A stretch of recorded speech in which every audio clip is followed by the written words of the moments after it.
Ustadz, di kantor saya pernah ada ustadz yang bahas tentang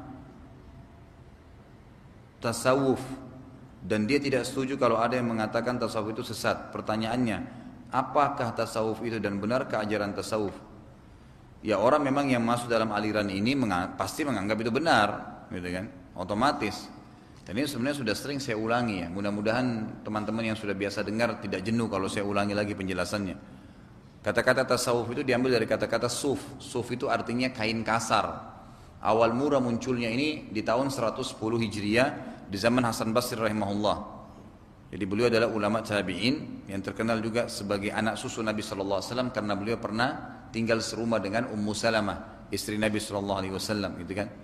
Walaupun Ummu Salamah tidak pernah menyusui Hasan Basri, tapi pernah satu kali ibunya, ini kebetulan Hasan Basri adalah pembantunya Ummu Salamah, dan pernah satu kali ibunya Hasan Basri lagi sibuk dan dia masih masa menyusui, maka untuk menenangkan Ummu Salamah ya memberikan payudaranya kepada Hasan Basri yang masih kecil, maka diberikan julukan anak susu Nabi SAW. Beliau pernah melihat ada beberapa khalifah, ada khalifah di zaman beliau hidup itu sudah mulai menggunakan pakaian yang berlebihan, mewah, gitu kan. Kemudian kehidupannya sudah mulai agak mubadzir ya. Maka zaman itu pakaian ulama dengan pakaian umara, pemimpin dan ulama dan pemimpin itu punya pakaian khas. Begitu dilihat langsung ketahuan gitu. Maka pada saat itu beliau mengubah bajunya. Beliau seorang ulama besar, ada baju jubahnya sendiri, tapi beliau ubah, beliau menggunakan kain suf, kain kasar. Untuk menunjukkan kepada khalifah yang pada saat itu lagi disorotin oleh beliau, perbuatan anda itu salah, melampaui batas gitu. Nah, karena beliau orang soleh, maka mulailah banyak orang murid-muridnya mencontohi. Dipikir itu memang sudah pakaian yang memang Hasan Basri suka pakai, padahal sebenarnya tidak, hanya waktu pada saat itu saja. Dan ini sekaligus kita luruskan karena banyak orang yang salah faham, terutama teman-teman yang masuk dalam tasawuf ini, mereka anggap bahwasanya tasawuf itu harus kita baju yang kumuh, harus makannya roti kering, itu kan, tidak boleh mencintai dunia. Salah itu semua.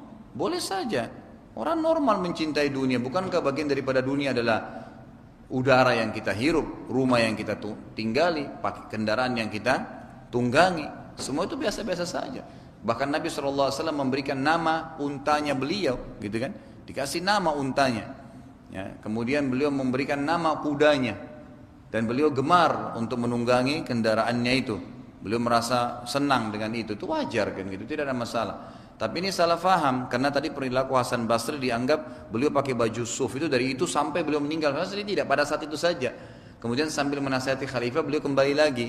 Tapi sudah banyak orang yang mencontohi pada saat itu. Itu awal akar pertama kalimat suf dulu, tasawuf. Nah, suf pertama, suf saja, shad, waw, fa.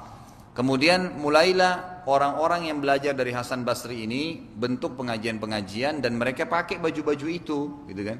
Murid-muridnya lagi mulai pakai juga, gitu kan. Mulai nyebar nih. Maka halaqah-halaqah pengajian-pengajian para tabi'in ini yang menggunakan kain suf dikatakan tasawuf. Kan gitu. Baik, berkembanglah. Banyak orang-orang yang belajar dari tabi'in ini, mereka seperti apa ya? Kalau misalnya ada seorang ulama lah terkenal, namanya sampai mendunia, gitu kan? Atau sama namanya di Indonesia lah terkenal. Kemudian kita pernah belajar dengan dia. Pasti kalau teman-teman yang setara dengan kita lagi ngobrol, kita merasa bangga ya karena pernah belajar dengan orang itu. Nah, zaman itu ulama-ulama tabi'in yang masyhur ini ada di antara memang murid-muridnya yang luar biasa, mulazamah. Setiap di mana dia ada pengajian dihadiri. Ada juga yang datang ya cuma 2 kali 3 kali, yang penting sudah pernah hadir. Jadi kalau teman-temannya pada ngobrol, oh iya saya juga tahu pernah saya hadir gitu. Tapi ada di antara mereka yang tidak bertanggung jawab nih. Seperti apa misalnya? Ada orang-orang yang datang dari daerah padang pasir waktu itu, orang-orang Badui tidak faham agama, mereka mendatangi halaqah-halaqah para ulama tabi'in. Lalu mereka datang ya seminggu 2 minggu, sebulan 2 bulan. Ya. Kemudian mereka pulang ke kaumnya, lalu mereka mengatakan, saya muridnya Ahmad bin Hanbal, saya muridnya Malik bin Anas misalnya, ulama-ulama besar. Saya muridnya Sa'id bin Musayyib, saya muridnya Atha bin Abi Rabah. Sehingga membuat orang-orang kampungnya menghormati dia, ditokohkan, gitu kan? Seperti kalau kita sekarang mungkin belum belajar, karena saya temukan begitu, ada orang-orang yang dipanggil ustadz, ada kiai, baca Qur'annya salah gitu. Dari mana gelarnya ini gitu? Ini semua kenapa? Karena mungkin dia mungkin pernah ceramah sekali, mungkin pernah sebutkan nama seorang ustadz yang terkenal sehingga dia akhirnya dianggap orang yang betul-betul sudah kompeten seperti itu, kan gitu. Maka yang terjadi orang-orang ini lalu dituahkanlah istilah tanda kutip di kaumnya di padang pasir ini, kemudian mereka membentuk halaqah-halaqah lagi. Nah, karena keterbatasan ilmu mereka dan mereka tidak mau mengatakan tidak tahu, maka mereka akhirnya memfatwakan sembarangan. Ini boleh, ini nggak boleh.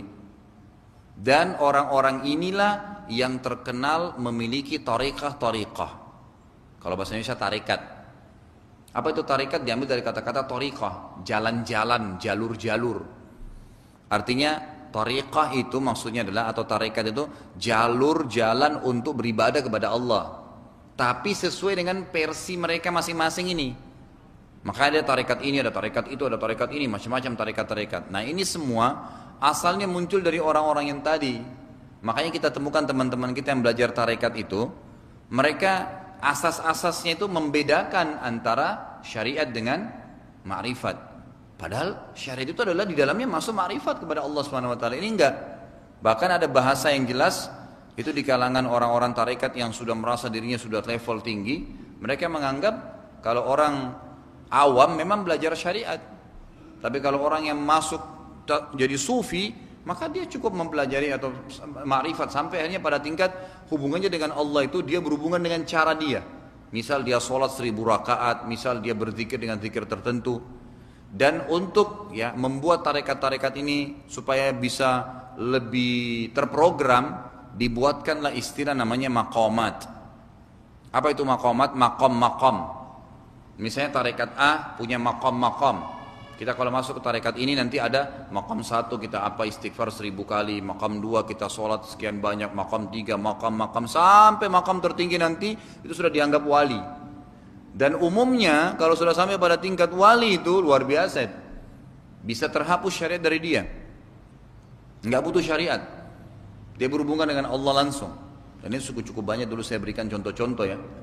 Mereka menganggap ada informasi-informasi gaib datang dari Allah langsung kepada dia. Ada yang mengaku ketemu Jibril, ada yang mengaku ketemu dengan Nabi Khidir, ada yang mengaku luar biasa.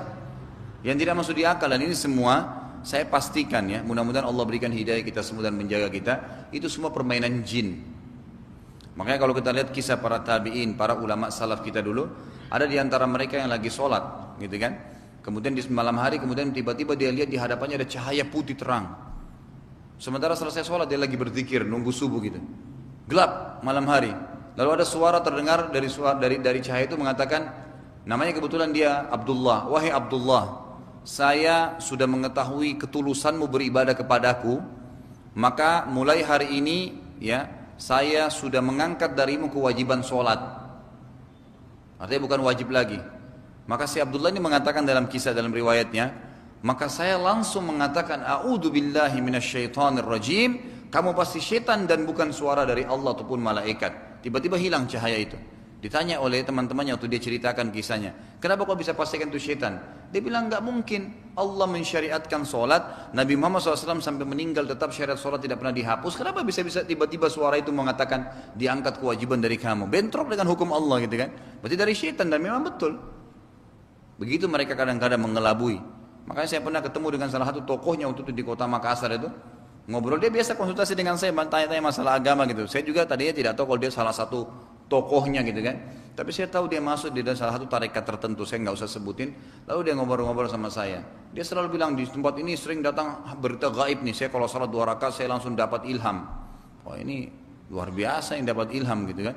Nah, Nabi SAW aja waktu menunggu berhadap agar diberikan kemenangan di perang Badar, beliau sampai berdoa sampai luar biasa gitu doanya, sampai Abu Bakar mengatakan ya Rasulullah, ya kasihani diri anda.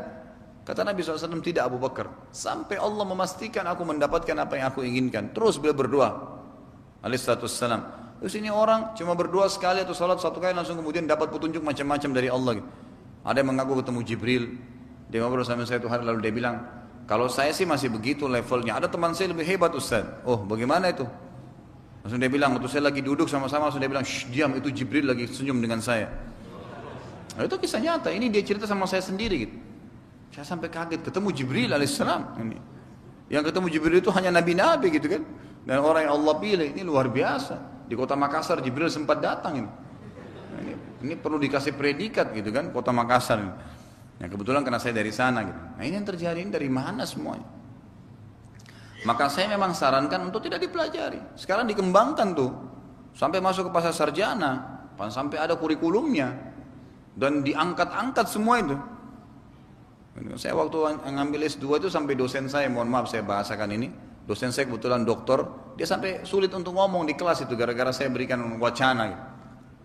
Dia sampai mengangkat banyak sekali, diantaranya Khallaj. Khallaj itu salah satu orang yang pernah mengatakan ana huwa wa huwa ana. Jadi tokoh yang dianggap luar biasa dalam sufi itu adalah seorang bernama Khallaj. Khallaj ini pernah berkata, saya adalah Tuhan, Tuhan adalah saya. Dipenggal lehernya oleh Mu'tasim, khalifah pada zaman itu. Ini orang sudah kufur, mengaku dirinya Tuhan, Tuhan bisa masuk ke badannya. Bagaimana bisa itu? Nggak mungkin. Dipenggal kepalanya, tapi dianggap dia orang yang berprestasi. Dia adalah tokoh yang diceritain kisahnya bagaimana. Loh, ini orang dipenggal kok, dikisos. Karena dia syirik, gitu kan? Dianggap tidak normal di zamannya dulu tuh, di zaman Abbasiyah. Tapi kita sekarang dijadikan kurikulum di S2. Wah, luar biasa.